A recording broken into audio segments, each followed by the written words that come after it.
purpose of this screencast is to act as my preliminary ideas on the subject of the comparison between consistency versus flexibility within first-person shooters.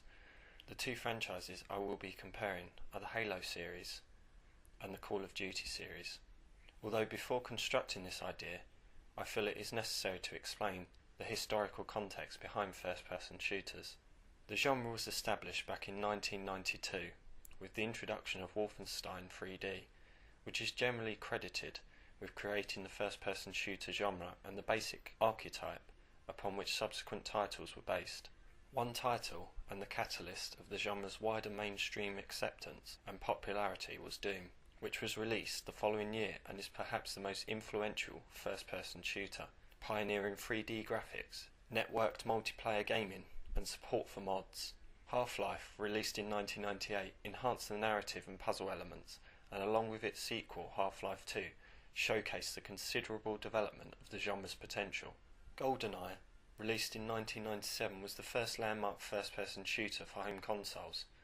The Halo series, released in 2001 as a launch game for the Xbox gaming system, heightened the home console's commercial and critical appeal as a platform for first-person shooter titles. The Halo series has evolved the story-driven first-person shooter by the creation of a mass and comprehensive backstory that allowed for expansion.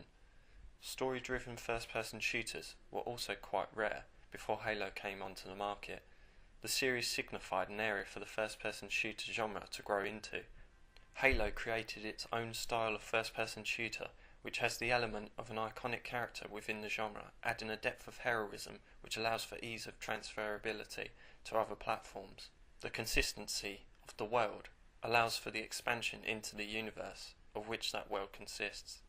This is emphasised by the game's visuals, in which the ribbon of the ring in the sky arching over the player's perspective is dominant.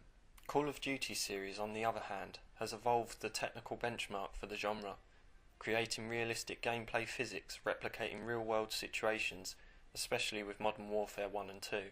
The fact that these games take place within either history or modern context, within the world of our geography, the realism is heightened by the fact the player is, in a sense, playing as themselves within these combat situations. However, both game series inverse this with their gameplay mechanic. Although Halo has a consistency of its core artistic vision and narrative, it requires a flexible gameplay for a more immersive world for the player. The player doesn't just look out through the perspective of the character, neither is the player limited to using only certain equipment, or travelling down a specific set of corridors or pathways. The levels are huge in terms of their geography. The outdoor environments have a widespread amount of space to explore. This flexibility creates a believability for the player on a cosmological level, that they are playing as a hero and changing the dynamics and destiny of that specific universe.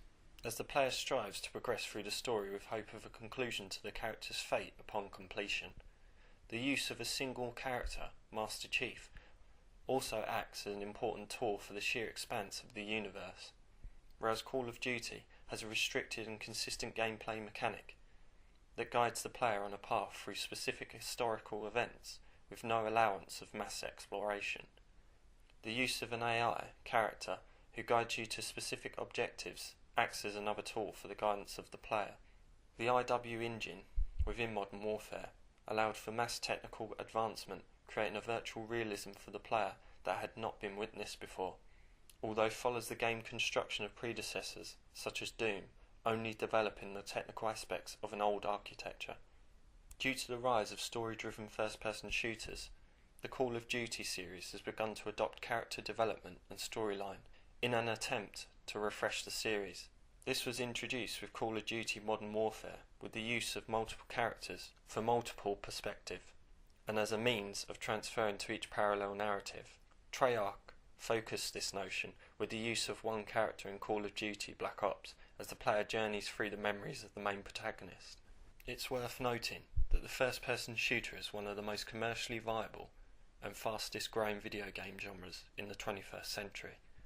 Call of Duty, most of all, is the best example of a series that has used economic logic which has swamped the market with a new Call of Duty title annually. Although this has now started to lessen anticipation for the series and creating a sense of repetition, with other studios using time as a means of creating new engines for graphical innovation. Such titles are Battlefield 3. Halo series releases were 3 years apart, creating both anticipation and expansion of the artistic vision, with each instalment also adding a new technicality. It seems that the first-person shooter genre has split into two parallels, with the development of a new or old architecture, which will eventually correlate into two separate genres, with an eventual hybridization of the two parallels, creating a new architecture for the genre as a whole. Thank you for listening, and I hope you enjoyed the presentation.